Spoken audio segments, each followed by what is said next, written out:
un sujet qui me tient à cœur, le DQMH.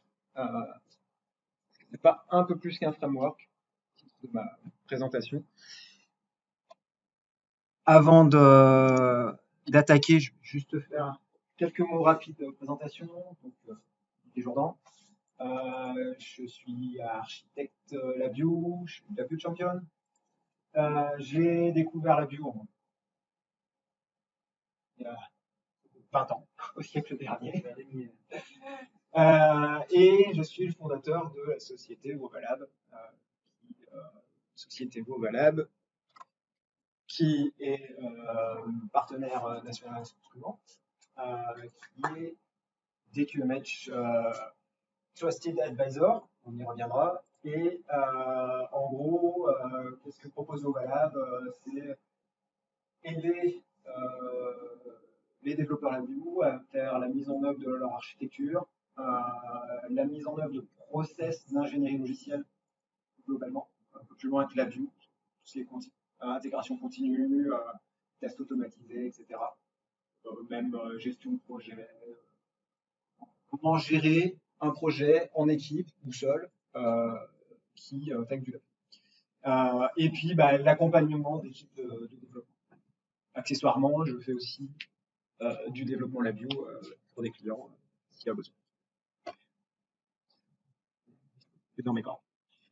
Donc, le sujet qui nous intéresse, DQMH. Qu'est-ce que ça veut dire déjà? C'est Delacour Queue Message Handler. Donc, c'est un framework, en tout cas, quand on en entend parler, on entend parler d'un framework LabVIEW. Avant d'aller plus loin, j'aimerais faire un distinguo entre framework et architecture. Souvent, on mélange un peu les deux. L'architecture, en tout cas ma vision des choses, c'est une vue abstraite d'un projet. Quels vont être les process qui vont devoir s'exécuter, comment on va faire passer des données d'un process à l'autre, comment ils vont interagir entre eux. C'est vraiment conceptuel.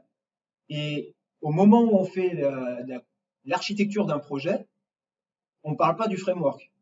Enfin, en tout cas, moi, c'est pas le framework qui m'intéresse. Je dis juste que j'ai des datas qui doivent arriver là, qui viennent de là, que j'ai un process qui doit faire telle chose, telle autre chose. Et ça pourrait être même pas du LabVIEW. Donc, c'est au moment de la conception qu'on va parler architecture.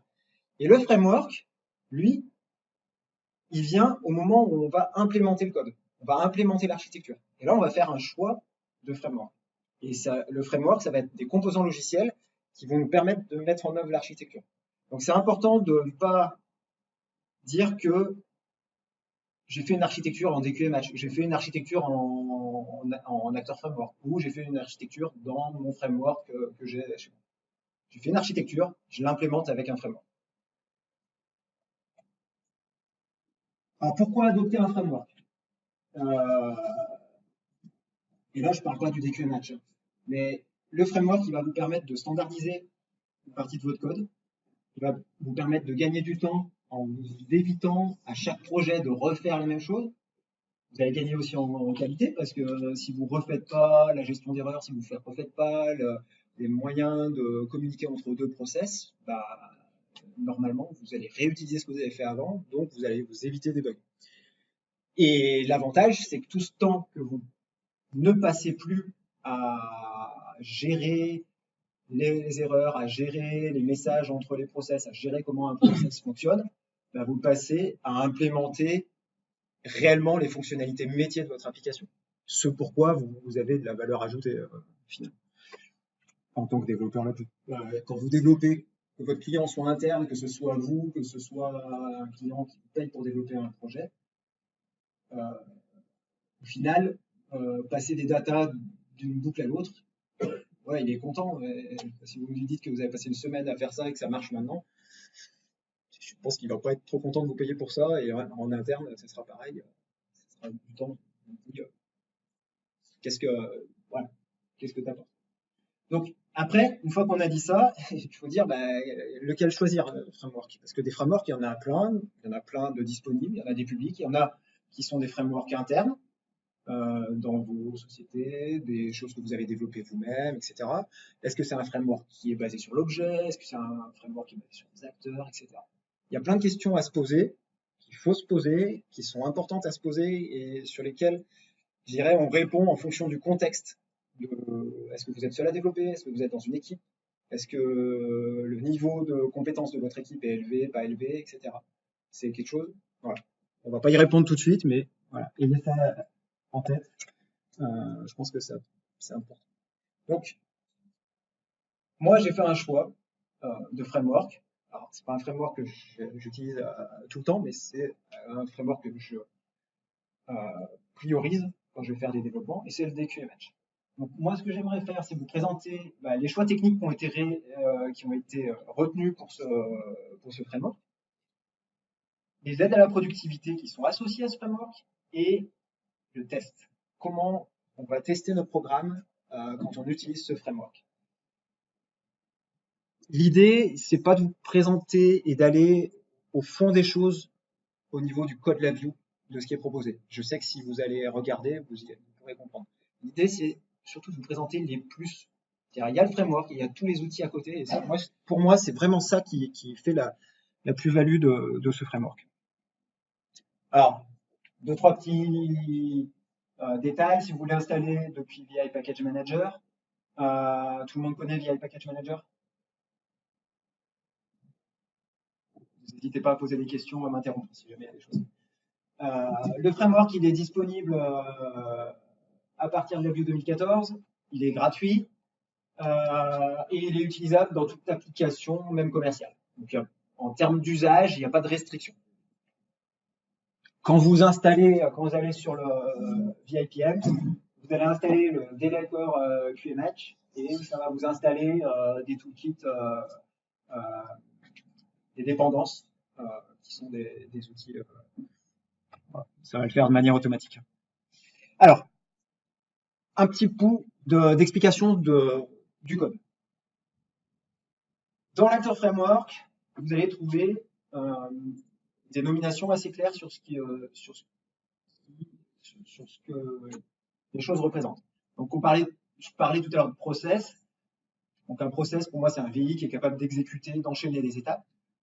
Dans l'Actor Framework, on va parler de module. Donc, un module, ça ressemble à ça. Je pense que la plupart d'entre vous auront reconnu un producteur consommateur, et c'est du QMessageHandler, c'est DQMH. Dans les templates fournis avec la Vue, vous avez un QMessageHandler. C'est exactement les mêmes principes. Une boucle ici qui reçoit des événements soit de l'IHM, soit de l'extérieur via des user events, et une file d'attente ici pour communiquer entre cette boucle et cette boucle. C'est deux choses. Basiquement, c'est ça.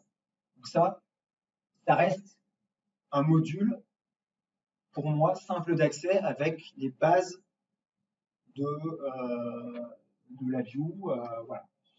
Si on a un peu d'expérience en la Vue, il est très facile de comprendre ce module. Ce module, comment on le retrouve dans le projet? Ça va être une LV libre.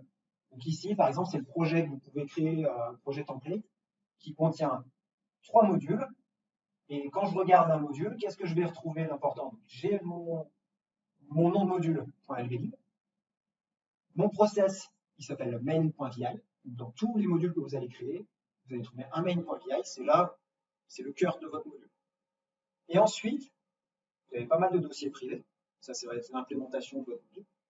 Et ce qui va nous intéresser, c'est que vous avez un module, mais il faut pouvoir lui parler à ce module. Il faut que, au sein de votre architecture, vous puissiez dire à ce module, démarre l'acquisition, arrête l'acquisition, mets-toi en pause, etc. Ou renvoie-moi une donnée, etc. Et ça, vous allez le retrouver au niveau d'un dossier qui s'appelle Public API et qui va vous permettre de retrouver toutes les fonctions. Donc là, moi, je ne connais pas ce module, donc j'ai quelqu'un qui a développé un module qui me le fournit. Qu'est-ce que je fais? Je commence par regarder la Public API, et là, qu'est-ce que je vois? Je vois toutes les fonctions que le module peut faire. Donc, show panel, hide panel, ça c'est des fonctions qui sont par défaut dans le module, mais surtout après, je vais voir in initialize file, log data, stop logging. Donc je sais que ce module, il s'appelle logging, j'imagine qu'il va faire de l'écriture fichier. Et puis je sais que j'ai des fonctions ici qui vont me permettre de faire un certain nombre de choses. Donc sans rentrer dans le module, je peux aller l'utiliser. Ça c'est important quand on va commencer à travailler en équipe.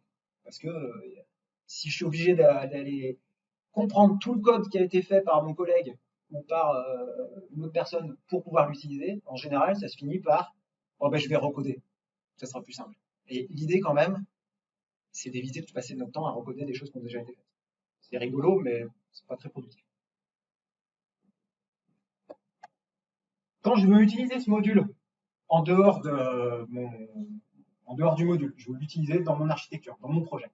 Admettons ici que ce soit le VI de mon projet, qui n'est pas dans le module. Ça va être assez simple. J'ai deux fonctions que je trouve toujours, c'est le start module et le synchronize module event. Ce start module, il va lancer notre module, on a vu, notre QMH. Celui-ci, il va nous permettre d'attendre que le module soit prêt à recevoir des informations. C'est-à-dire que si je ne mets pas ça, peut-être que quand je vais appeler le initialize file, mon module que j'ai lancé dynamiquement ici, il ne sera pas prêt, il n'aura pas encore fait le register des events. Donc il ne va pas recevoir le initialize file. Avec cette fonction, je suis sûr que là, mon module va recevoir la commande.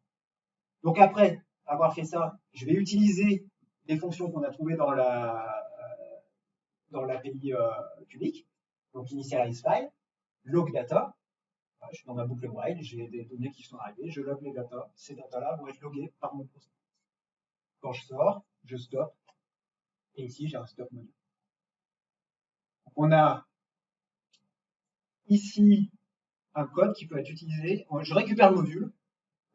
Je ne connais pas. Je peux faire ce code-là. Si le module n'est pas bugué, j'ai fait ce que je voulais faire sans problème. Ça, c'est quand même super important. Et ce qui est super important, c'est que chaque fois que je vais avoir un module qui est fait avec le ZQMatch, je vais tout le temps me retrouver avec cette hiérarchie et je vais savoir où aller pour comprendre ce que ça fait sans plonger dans le code. Et ça, des fois, c'est bien quand je récupère des modules de quelqu'un. C'est bien aussi quand je récupère un module que j'ai fait il y a un an. Je sais plus ce que j'ai fait. Bon, je sais que j'ai des commandes, ça doit fonctionner. Je vais l'utiliser. Au niveau des communications qu'on peut avoir avec le module, les fonctions qu'on avait avant, c'est ce qu'on appelle des requêtes. C'est-à-dire, je suis à l'extérieur de mon module, je vais demander à mon module de faire quelque chose. J'ai deux types de requêtes. J'ai une requête simple et j'ai des requêtes avec l'attente d'une réponse. Donc je peux faire démarrer l'acquisition à 1500 Hz et attendre la réponse. Oui, j'ai bien démarré l'acquisition, par contre je suis pas à 1500 Hz, je suis à 1400 Hz parce que je sais pas faire 1500 Hz, typiquement. Je peux faire une requête toute simple, c'est renvoie-moi les dernières données acquises. J'ai rien en entrée, par contre j'ai un tableau de en réponse. Et deuxième type de communication qu'on peut avoir, c'est les broadcasts. Là, c'est du module vers l'extérieur. Mon module qui fait de l'acquisition de données, plutôt que de dire à toutes les autres parties de mon code, utilise une requête pour demander l'info, le broadcast, lui, il va diffuser l'information. Et tous les modules qui ont besoin de cette information, ils vont s'abonner à ce broadcast et ils vont recevoir à chaque fois, via des events, ces informations. Donc on est dans un... C'est le module qui est à l'origine de la diffusion des datas. Et ce n'est pas les autres modules qui sont obligés d'aller faire une interrogation du module. Typiquement, vous avez un module qui a un statut différent en fonction de son état de fonctionnement. Vous mettez un broadcast, il va pouvoir diffuser son changement de statut. Et là, certains modules vont peut-être faire des choses en fonction de ce statut. D'accord? C'est bon pour tout le monde?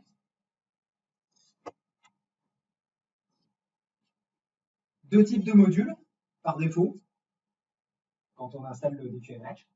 Les modules singletons. J'ai une instance de mon module. Si je refais un start, ça sera la même instance. Je ne peux pas l'instancer. Et les clonables, où là, je peux créer autant d'instances que je veux. Donc, Je sais pas, vous avez un module qui fait de la PID, qui prend en entrée un set point et un process variable. Vous avez beaucoup de voies d'acquisition, beaucoup de voies de contrôle. Là, vous pouvez aller avec un seul module, vous faites le module qui fait une PID, et après, vous avez juste à instancier ce module en lui donnant des configurations différentes pour choisir des voies différentes, et ça va faire la même chose. D'accord?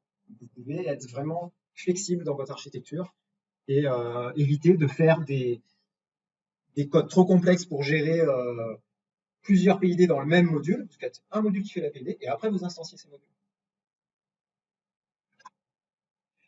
Donc, voilà pour, à peu près, pour ce qu'est le DQMH d'un point de vue de la vue. Il y a d'autres frameworks qui existent, qui proposent le même genre de fonctionnalité en utilisant de l'objet, pas d'objet, etc. Voilà. Ça, c'est la proposition du DQMH. Là où je pense que le DQMH vraiment est intéressant, c'est dans ce que je vais vous présenter après et dans les aides qu'il y a au développement. Typiquement, quand je vais vouloir ajouter un module, je vais dans le menu Tools, des l'accord, et puis j'ai un module, un item module, Add New DQMH module.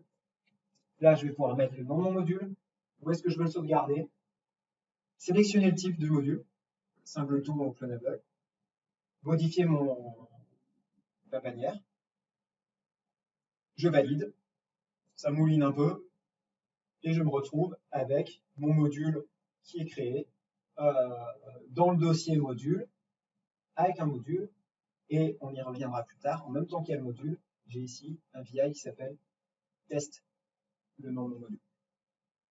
Ça, c'est automatique, il n'y a pas besoin d'aller dans un fichier, faire une sauvegarde, modifier un nom, machin.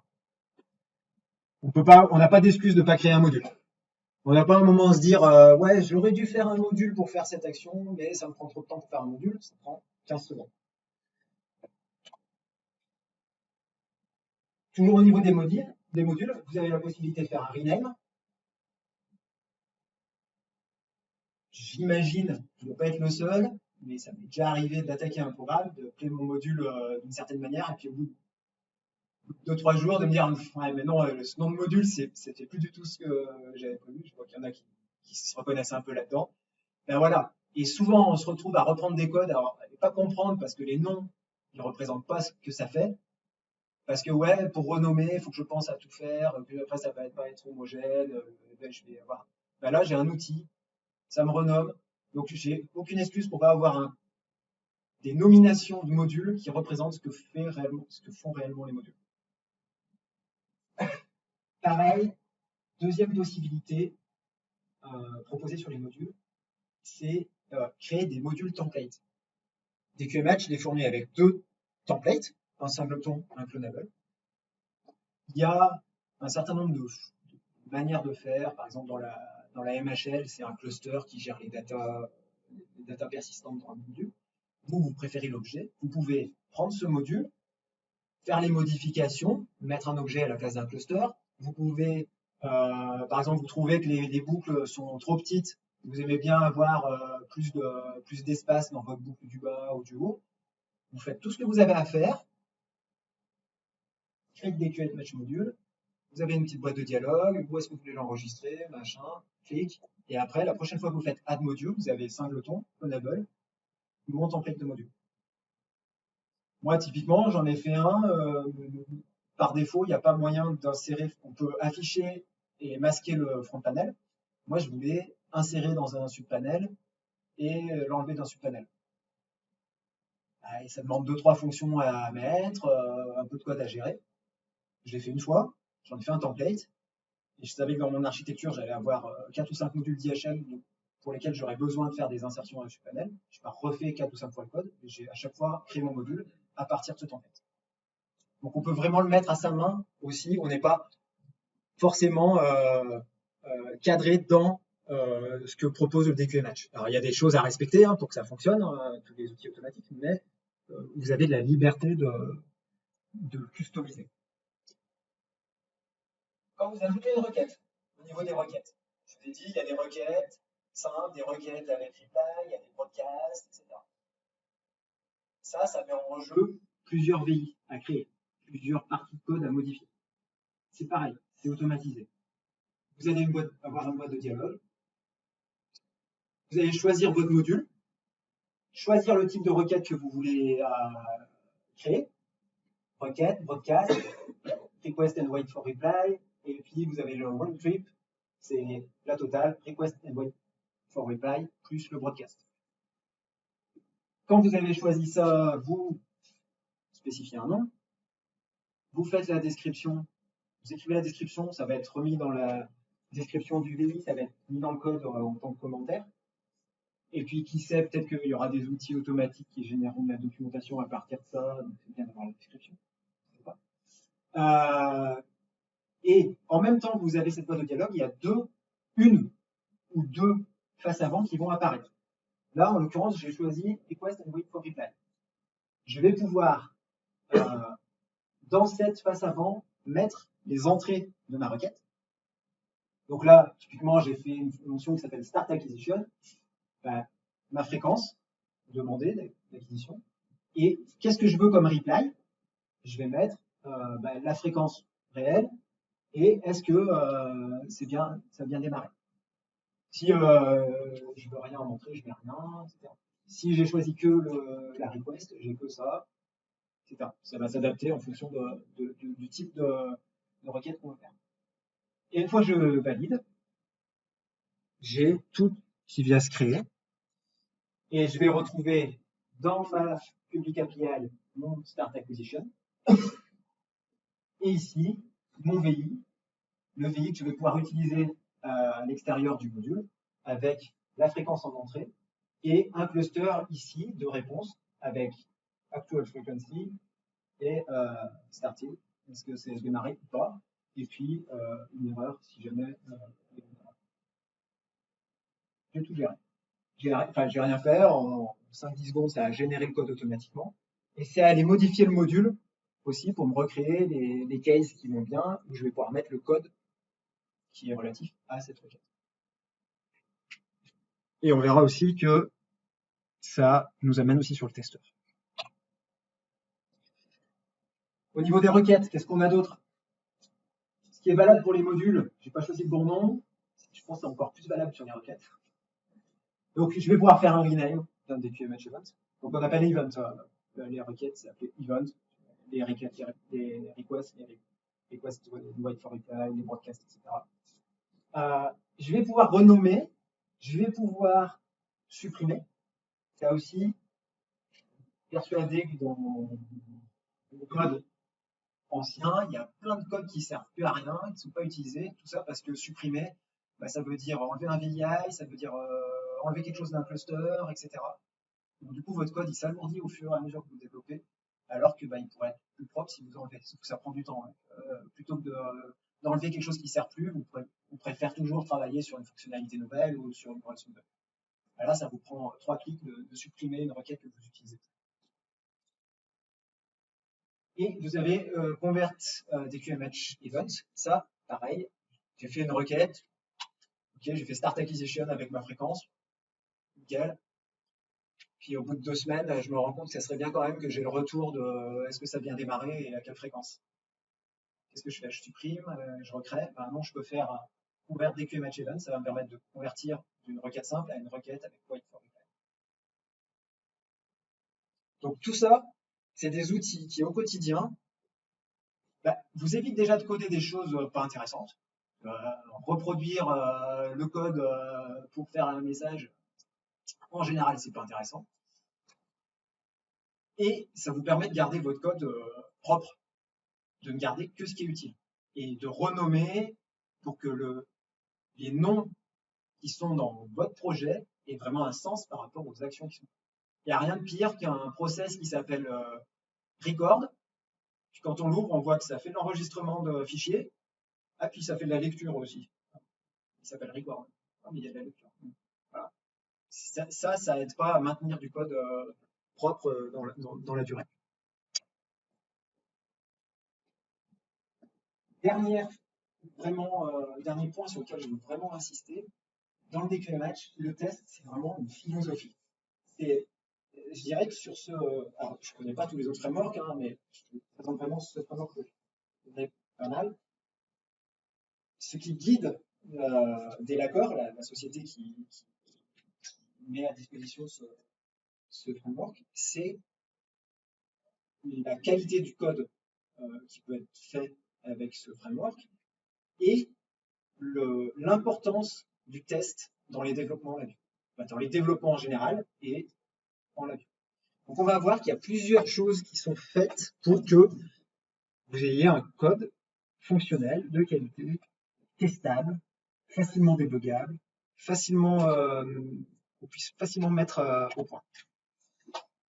À chaque fois que vous allez créer un module, on l'a vu tout à l'heure, je vous l'ai dit, il y a le module qui est créé et il y a un testeur qui est créé. Donc en dehors d'AFVI, vous avez un VI en fait qui va venir implémenter toute votre API publique.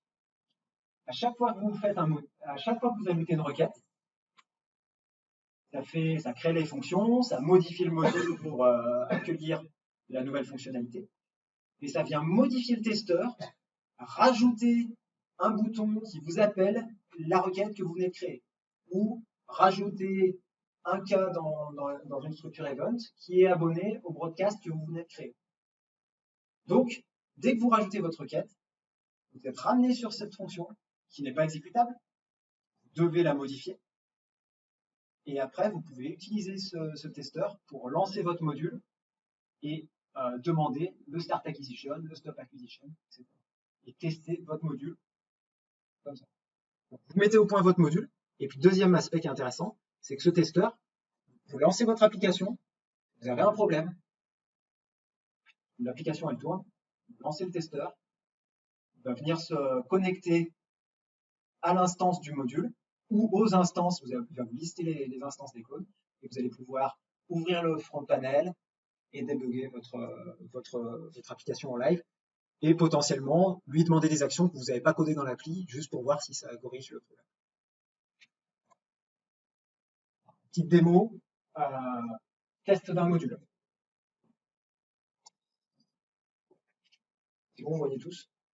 Donc là, j'ai mon module, j'ai mon main, et je vais avoir donc ici mes testeurs dans un dossier. Je vais ouvrir mon test d'acquisition. Je vais lancer les testeurs, je vais pouvoir démarrer le module, faire un show module, hide module, etc. Toutes les choses qui sont dans l'API. Je vais avoir des retours de status. Et puis, je vais pouvoir les tester ici. Tiens, start acquisition. Hop, j'ai bien mon sinus. Je peux tester ma fonction settings qui change sinus au carré. Je stop. Et je peux aussi faire un show block diagramme pour débugger. Donc là, j'ai ouvert mon bloc diagramme. Je peux aller regarder mon code, poser une probe. Tiens, je veux voir qu'est-ce qui sort de mon acquisition avant le log. Enfin, qu'est-ce qui sort de mon acquisition avant que ça soit en je redémarre mon acquisition et j'ai bien ici ma probe qui est mise à jour, c'est bien le process que le module que je suis en train de débugger. Donc ça, première manière d'utiliser le testeur, c'est de mettre au point son application. On peut très bien aussi lancer directement le main du VI, c'est possible.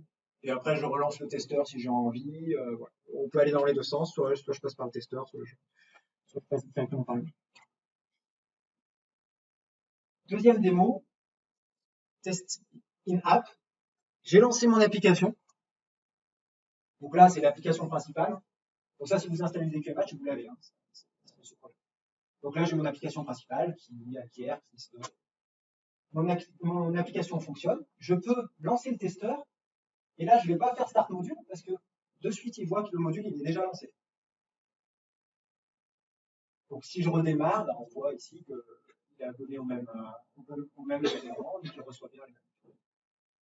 Et je peux faire un debug en ouvrant le diagramme, alors que le module, je ne le voyais pas, je n'avais pas le VI ouvert, etc. Donc ça, typiquement, quand on a des modules qui sont instanciés, qui n'ont pas d'interface, c'est super pratique parce que vous pouvez aller voir, voilà, je vais reprendre l'exemple de la PID, j'ai peut-être 3 PID qui sont en route, il y en a une qui ne marche pas, j'ouvre mon testeur, j'ouvre le diagramme de la PID qui ne marche pas, puis je peux aller voir pourquoi ça marche pas. Ça, c'est ultra puissant pour débugger et mettre au point.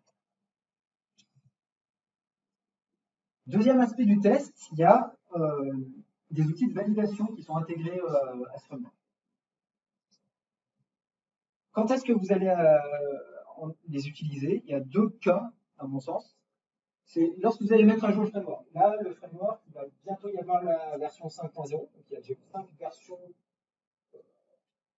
principales. Il y a eu d'autres versions correctives de bugs. Mais, bien sûr, j'ai développé un projet il y a 2 ans avec la version 3.0. Je reprends le projet, on en est à la 5.0. Il y a des fonctionnalités qui m'intéressent. Je mets à jour le framework. Il y a des chances quand même qu'il y ait des briques qui soient plus trop compatibles. Là, je vais aller pouvoir valider mon module. Et lui va me dire, bah, ça a changé, ça a changé. Et il va me proposer, la plupart du temps, une correction automatique. S'il n'y a pas de correction automatique, il va me dire, bah, pour avoir cette fonctionnalité, il faut faire tel modif dans tel pays. Donc ça, c'est le premier cas d'usage. Je mets à jour le framework. Je valide que mes modules, ils sont toujours fonctionnels. En tout cas, ils respectent bien ce qui est prévu par le framework. Deuxième cas, en cours de développement. Vous pouvez passer cet outil de validation sur vos modules pour voir s'il n'y a pas des choses qui sont un peu contraires, des bugs ou des choses qui vont empêcher le meilleur fonctionnement de votre framework. Du démo, donc après une mise à jour, comment ça va se passer? Là, je viens de faire la mise à jour, je clique Finish. Il va ouvrir un petit VI qui me dit, bah, si vous voulez valider un projet avec cette nouvelle version, vous exécutez, vous sélectionnez le projet qui vous intéresse. Alors ça, c'est une option de la 5.0 qui va bientôt sortir. Mais bon, si c'est pas ça, vous pouvez aller valider. Donc là, je choisis mon projet. Là, il va me proposer soit de valider un module parmi N projets, soit de tout valider. Ça, c'est une nouveauté, ça, c'est génial. Quand vous avez un projet avec 15 modules et que vous devez passer les 15, c'est un peu chiant. Là, hop, je valide tout. Ça va passer chaque module à la moulinette pour aller checker ce qu'il y a dedans. Ça prend plus ou moins de temps en fonction de la complexité. Et après, j'ai un rapport. Voilà. Là, j'ai telle chose. Je vais aller pouvoir faire, donc voir qu'est-ce qui va pas. Et j'ai un bouton Fix Issue. Je clique. Derrière, il mouline, il fait du scripting. Et il corrige ce qui va pas. Donc, je vais vraiment pouvoir profiter des fonctionnalités. Je vais pouvoir faire une mise à jour de mon framework assez sereinement. Je vais me dire, bah tiens, c'est un projet qui a 3 ans, je vais être obligé de revenir à une version d'il y a 3 ans et d'être resté bloqué à cette version. Je peux, avec des risques vraiment limités, passer aux nouvelles versions. Même chose pendant un développement. Là, c'est pas les mêmes choses qu'on va chercher. En tout cas, on s'attend à trouver. Donc là, je vais aller dans Tools, c'est d'accord, DQMatch, Module, valider DQMatch Module. Là, c'est pas, je vais pouvoir sélectionner un module et acquisition, pourquoi pas. Là, il n'y a qu'un module, ça va un peu plus vite. Et là, typiquement, il me dit que j'ai un message qui n'est pas reconnu dans mon mail. Il y a un Start Acquiring qui est mis dans une file d'attente, mais le code, la partie de DQ n'a pas de Start Acquiring. Donc là, typiquement, ici, j'ai Acquiring, et puis là, ah bah tiens, il manque un ici. Donc là, il va me signaler que potentiellement, là, il y a un bug. Donc il y a soit ça me signale un bug, soit ça me signale une partie de code qui n'est plus utilisée. Dans les deux cas, c'est un moyen rapide d'aller soit faire ménage, soit de trouver un bug qui, voilà, c'est pas forcément complexe à trouver, mais ça vous fait gagner du temps. Et surtout, ce qui est important pour le test, cet outil de validation, vous pouvez l'automatiser. C'est-à-dire, si vous faites l'intégration continue, à chaque fois que vous allez faire un push sur sur ce code management, vous pouvez dire, passe-moi l'outil de validation sur tous mes projets. Et ça, en cours de développement, bah, c'est génial parce que vous en occupez pas, puis si jamais il y a un problème, ça va venir vous dire. les autres types d'erreurs qui peuvent être remontées, c'est vous avez des véhicules, un module qui est clonable. Donc, vous pouvez l'instancier. Donc, en général, quand vous faites ça, c'est que vous voulez faire fonctionner vos deux modules en parallèle. Si au sein de ces modules-là, de ce module-là, vous avez des VI qui ne sont pas réentrants, ça risque de poser quelques problèmes en termes de perf. Et ben le validate module, il vous permet de détecter ça et de vous dire attention, là c'est pas réentrant. Alors peut-être que c'est normal parce que peut-être c'est un endroit qui applique une fois, mais si c'est dans le cas qui est appelé plus souvent, vous risquez d'avoir des problèmes de performance. Donc il vous pointe des choses qui sont importantes. Et là, on revient sur la qualité du code qui peut être faite avec. Pour moi, il y a la qualité du code et il y a l'accompagnement des équipes de développement. C'est-à-dire que si vous maîtrisez bien la réentrance, vous allez y penser, vous allez faire attention à ça. Si vous avez un problème, vous allez y penser rapidement. Si vous avez un très gros projet avec 3-4 personnes qui développent, des gens qui ont des niveaux différents, si vous arrivez à automatiser cette validation, ou pour le moins à dire je mets une règle tous les soirs, ou à chaque fois que vous pensez que vous avez fini un module, vous passez l'outil de validation et vous vérifiez, vous allez pouvoir, je dirais, faire monter en compétence toute l'équipe et même ne serait-ce que vérifier que tous les développements ont le minimum de qualité requis. Alors des gros trucs qui sont pas gênants. Dernier point sur le test, vous avez un dernier item dans le module, c'est créer des tests unitaires sur vos modules. Sur l'API publique de vos modules. Là, pareil, vous avez une boîte de dialogue qui va s'ouvrir. Vous choisissez votre module. Vous choisissez la fonction, la requête que vous voulez tester. Vous validez et vous allez avoir, après le dossier testeur, vous avez le dossier unit test qui apparaît, le module et le VI de test de votre fonction avec le setup et le tear down pour mettre en œuvre votre test unitaire. Et puis, le boulot, il restera à faire. Donc, il y a un VI qui est créé. Ce VI, il a votre API, votre requête. Et puis, là, vous passez votre test. En sortie, j'ai ça. Moi, ça doit être égal, etc. Ces tests unitaires, vous pouvez complètement les utiliser avec l'unit test framework de la Vue, avec le GKI tester, avec la plupart des outils de test automatique que la plupart. Donc, vraiment, c'est, voilà. J'ai mis dans le titre de cette partie test, test, test. C'est comme ça. Donc, mon avis, c'est sûrement un mauvais framework que je vous déconseille d'utiliser. Non, bien sûr que non. Pour moi, je résume en 3, c'est un framework qui est vraiment orienté sur un maximum d'accessibilité. Il n'y a pas de complexité, il s'adresse vraiment à des équipes de développeurs, pas standard, mais sans réelle compétence dans un domaine spécifique. Si vous prenez l'acteur framework en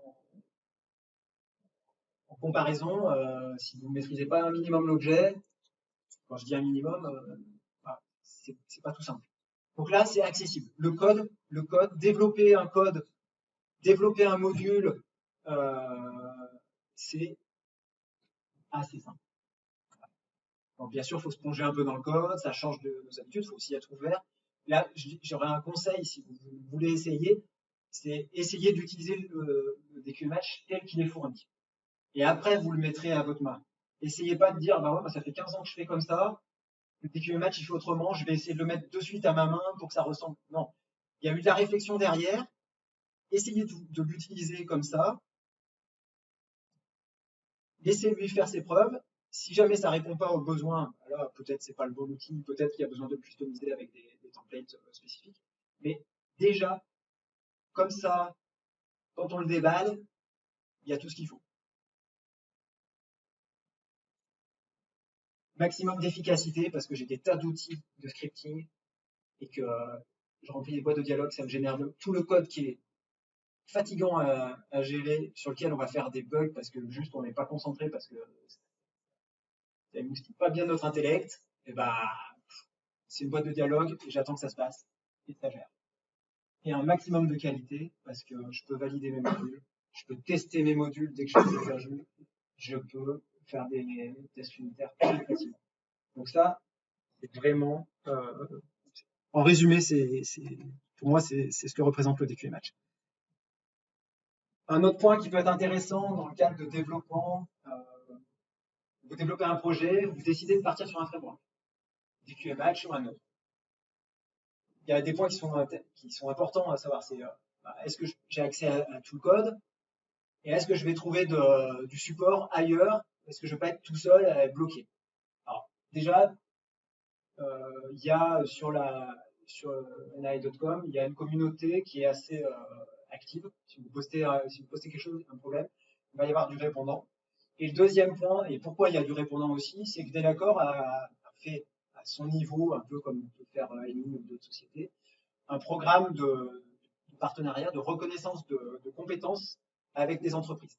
Il y a 6 entreprises à travers le monde, aux États-Unis, Canada, Australie, Allemagne, France, donc bon, voilà, qui sont reconnues, qui ont été auditées. Moi, j'ai envoyé du code fait avec le DQMH, il y a un code review, etc. Il y a un badge qui peut se gagner sur NI.com qui est relatif au DQMH, il faut l'avoir. Voilà, il y a un certain nombre de validations qui sont faites sur ces entreprises. Vous avez des entreprises qui utilisent le DQMH et qui ont de l'expertise. Donc, si vous partez sur ce framework-là, vous n'allez pas avoir de l'aide gratuite, hein, vous passez par la communauté. Mais voilà, c'est des entreprises qui peuvent venir vous aider à mettre en œuvre, à maintenir, à utiliser le DQMH. One more thing, comme disaient certaines personnes, le DQMH, il est compatible real-time. Vous pouvez l'utiliser sur une application real-time. La seule chose qui va changer, c'est qu'il va falloir vous changer votre testeur. Le testeur de base, il est fait avec une structure event. Quand vous cliquez sur le bouton Start Acquisition, un event. Ça, c'est pas compatible en RT. Donc là, vous avez pareil, une moulinette qui vous dit créer le testeur RT qui va reprendre le testeur, enlever la structure event et faire en sorte que vous puissiez tester votre module sous un système. Et puis, ça s'intègre parfaitement avec Testant, mais ça, il y a des spécialistes meilleurs que moi. Mais via les user events, apparemment, ça communique très bien avec Testant. Il y a des templates, il y a des choses pour ceux qui font un peu de Testant, qui connaissent. Je finis par quelques ressources, on mettra à disposition. Le lien vers le DQMatch, la page du DQMatch, et un lien vers un post de blog, vers des astuces, une petite dizaine d'astuces quand on utilise le DQMatch pour aller plus loin que ce qu'on peut faire de base. Le lien vers la page des DQMatch Advisor. Et puis, il y a une société qui fait partie des DQMatch Trusted Advisor et qui propose en open source 2 projets, un modèle d'application. Donc, utilisant le DQMH, un modèle d'application qui va permettre de faire du log, de l'affichage de subpanel, etc. La totale, c'est plutôt bien fait. Moi, je ne l'ai pas utilisé, mais j'ai déjà vu en action. Vous ne partez pas de rien. Voilà, c'est quelque chose qui est déjà bien avancé. Et un module qui permet, enfin 2 modules qui permettent de communiquer avec un module DQMH depuis le réseau. Au lieu de passer par une requête qui est sur la même machine, votre requête, elle est sur votre PC, votre module, il est sur ERT, et vous pouvez communiquer directement en utilisant la requête. Voilà. J'ai fini avec ma présentation. Je vous remercie pour votre attention. Si vous avez des questions, c'est maintenant ou c'est à la pause.